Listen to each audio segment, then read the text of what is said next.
The shot took 9 seconds to arrive, 9 seconds in the cold air above the Dnipro River, 9 seconds between the pull of a trigger and a target almost 3,800 meters away. The man behind the rifle was 58 years old. Before the war, he had been a businessman. Before the invasion, he had no combat record. Before sunrise that morning, almost nobody outside Ukraine knew his name. Then he fired one shot and broke the longest confirmed sniper record ever reported. But there was something most reports left out. The record he broke had belonged to Canada. For 6 years, a Canadian sniper had held the outer edge of what the world believed was possible in combat. And that was not an accident. From the First World War to Afghanistan, Canadian soldiers had built one of the most respected sniper traditions in modern military history. A tradition shaped by patience, fieldcraft, discipline, and an almost unforgiving understanding of distance. So when Ukraine broke the record in 2023, the story did not begin on the Dnipro. It reached back across the Atlantic. Back to Canadian rifles, Canadian doctrine, Canadian experience, and a culture of precision that had been tested for more than a century. If you want to hear more stories like this one, take a moment to subscribe to the channel and let us know in the comments where you are watching from, your city and your country. Now let us go back to where this tradition began. Not with a world record, not with a headline, but in the mud, fog, and trenches of the First World War. The Canadian talent for long-range precision killing did not begin in 2002. It did not begin in Afghanistan. It began in the forests and shorelines of a country whose men had spent generations reading terrain, measuring wind, and understanding patience in ways that European military planners had never accounted for. In the First World War, the Canadian Expeditionary Force produced snipers whose performance left British and German commanders struggling to explain what they were facing. Based on official kill tallies and after-action intelligence reports examined by military historians, Canada is credited with producing 8 of the 12 most effective snipers among all nations involved in that conflict.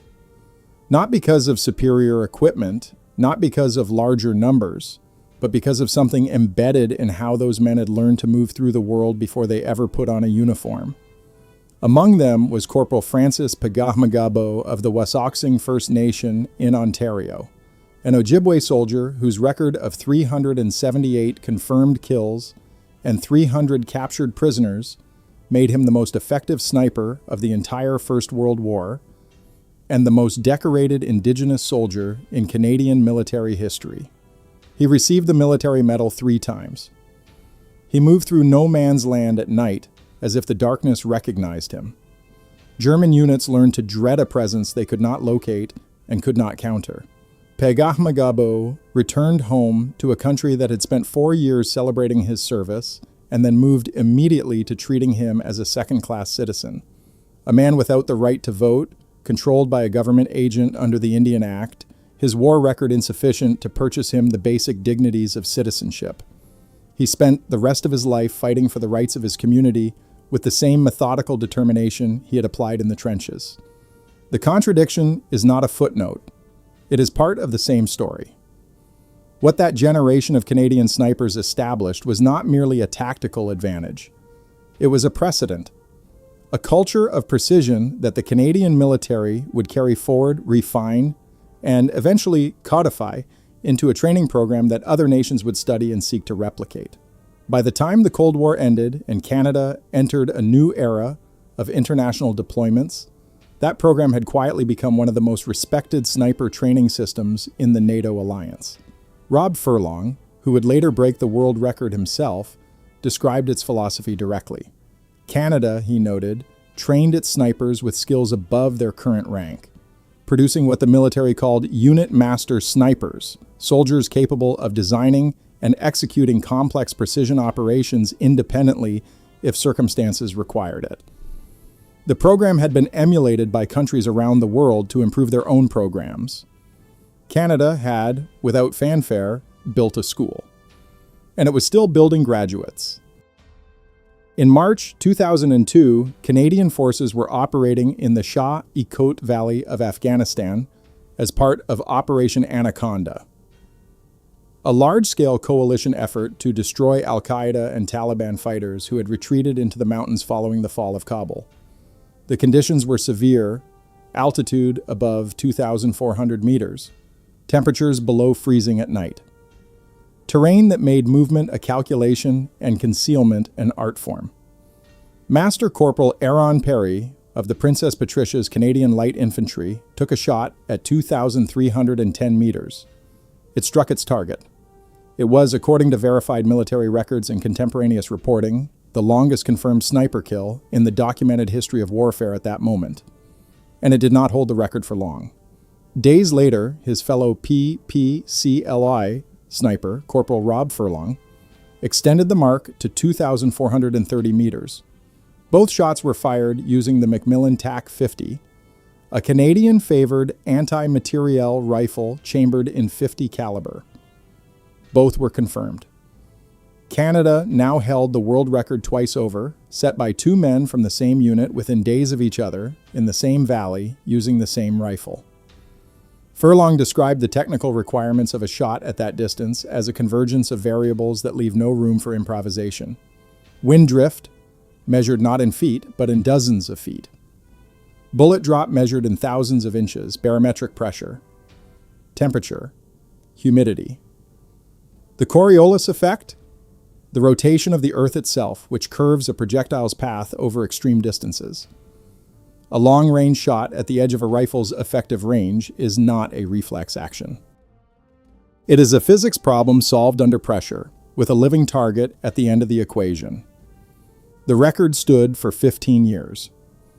In the late spring of 2017, the precise date remains classified for operational security reasons, a team from Joint Task Force 2 was positioned on the roof of a multi-story building in the vicinity of Mosul, Iraq, providing overwatch for Iraqi security forces engaged in urban combat against Islamic State fighters.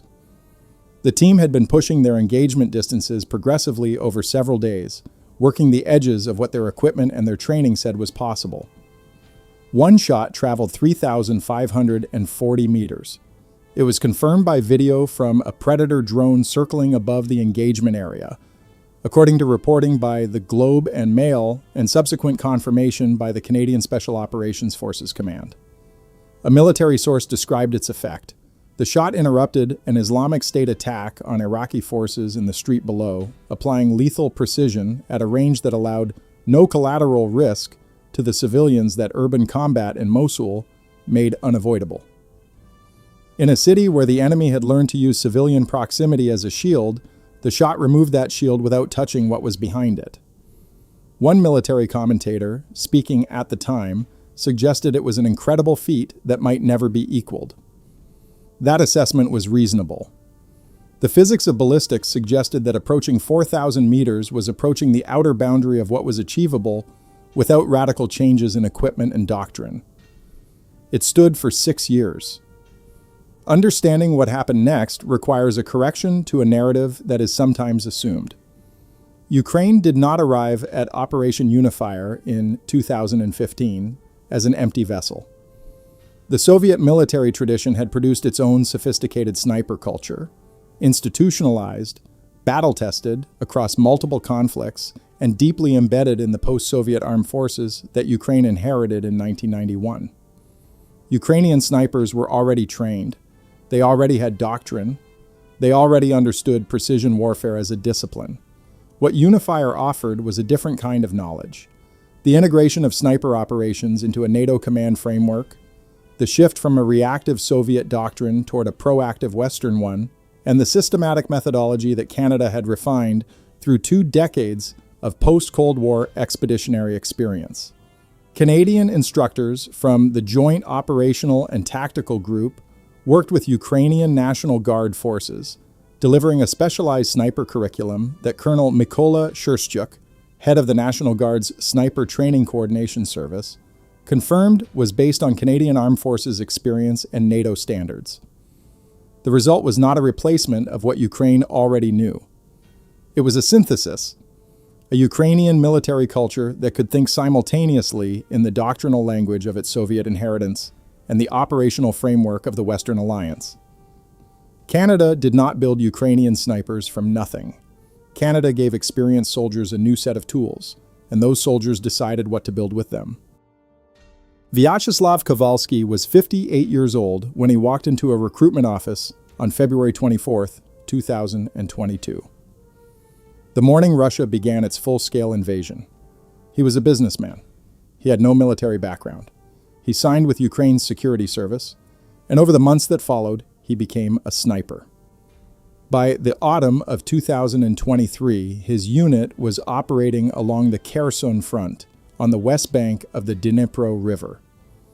On the morning of November 18th, before dawn, Kowalski and his spotting partner established a firing position on the riverbank.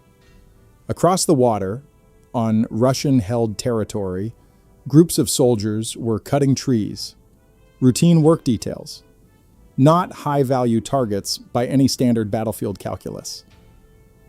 Then a group of 5 arrived. One of them appeared to be directing the others, an officer. Kowalski shifted his assessment of the situation. He was using a rifle called the Horizon's Lord, a Ukrainian-designed precision weapon built with custom ammunition developed in wartime, pushing beyond the ballistic parameters of standard military cartridges. The rifle was not a Canadian weapon. The doctrine that informed how he used it was a synthesis of everything Ukraine had accumulated: Soviet foundation, NATO refinement, and the specific adaptations that only a war of national survival can accelerate. He fired a test shot 300 meters short of the target to read the wind. It missed. He recalculated, adjusted, and fired again. The bullet was in the air for 9 seconds. It covered 3,800 meters. According to military records, open-source intelligence reporting, and documentation reviewed by the Wall Street Journal, this shot represents the longest independently documented sniper engagement at that date. And it was made by a 58-year-old former businessman who had been a soldier for less than 2 years. Kowalski's comment, as reported by the Wall Street Journal, was not triumphalist. It was calibrated. He said that he wanted the Russians to understand what Ukrainians were capable of, that they should stay home and be afraid. The statement had the quality of a warning written in the language of the record itself. Not boastful. Exact. The broader implication of what Kowalski demonstrated was not lost on the Ukrainian military.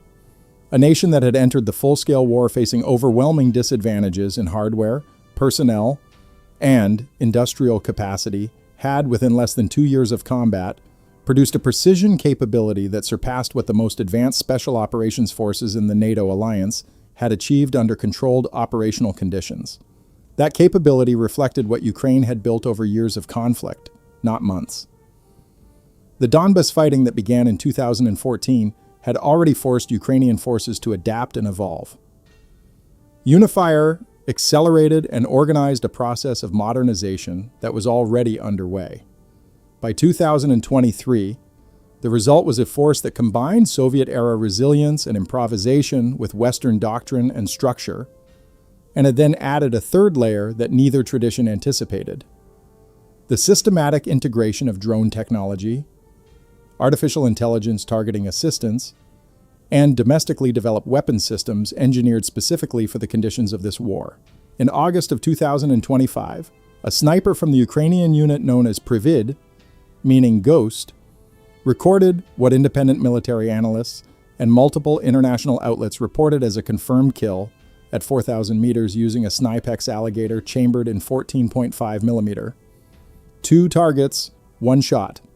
The record that had already surpassed Canada's was surpassed again.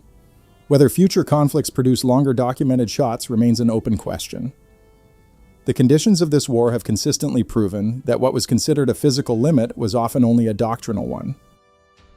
Canada did not lose the record. Canada contributed to building the force that broke it. The distinction matters, not as consolation, but as an accurate description of what military legacy actually looks like when it functions the way it is supposed to. Nations do not preserve influence by hoarding capability. They extend it by transferring methodology to allies who can apply it, adapt it, and carry it forward under conditions the original teachers never anticipated. Canada passed on a framework. Ukraine already had a foundation. What emerged from the combination of those two things, under the pressure of an existential war, was something that belonged entirely to Ukraine. Rob Furlong, whose shot in the Shah-i-Kot Valley stood as a world record for 7 years, described the Canadian sniper program in terms that are now worth reconsidering in their full context. He noted that Canada, despite its comparatively modest defense budget, had made extraordinarily efficient use of its resources, building a training program that had been emulated by countries around the world. He said this in 2017, in the aftermath of the JTF-2 record. He was describing a past. He was also, without knowing it, describing a future. Ukraine was one of those countries, and Ukraine did not merely emulate, it synthesized. Drawing on its Soviet inheritance, absorbing the Canadian and NATO contribution through UNIFIER, and then innovating at a pace that peacetime doctrinal development cannot match. The 4,000-meter shot in 2025 was not the same kind of shot that Perry fired in 2002. It was technologically and doctrinally a generation beyond it. But it would not have been possible without the chain that connected them, a chain that runs through 2 distinct military traditions, through years of low-intensity conflict in Donbass, and through a training program delivered by Canadian instructors who passed on a methodology built across more than a century. Francis Pegahmagabow never saw any of this. He died in 1952, still fighting, through different means, for the rights of his community. He did not live to see his country formally acknowledge the treatment Indigenous veterans received after the wars they fought. He did not live to see his face on a Canadian postage stamp, or his story enter the national curriculum, or a memorial raised in his name in Parry Sound, Ontario. But the tradition he represented, the specific, patient Canadian understanding of what precision requires, continued without him and beyond him. That is what legacies do when they are real. They do not require the people who built them to still be present. They do not require the record to remain in anyone's hands. They require only that what was taught was worth teaching, and that the student was capable of taking it somewhere the teacher could not have imagined. Canada held the record. Ukraine, shaped by its own long history and refined by what Canada helped to add, broke it. Both facts are worth knowing. Together, they are worth understanding.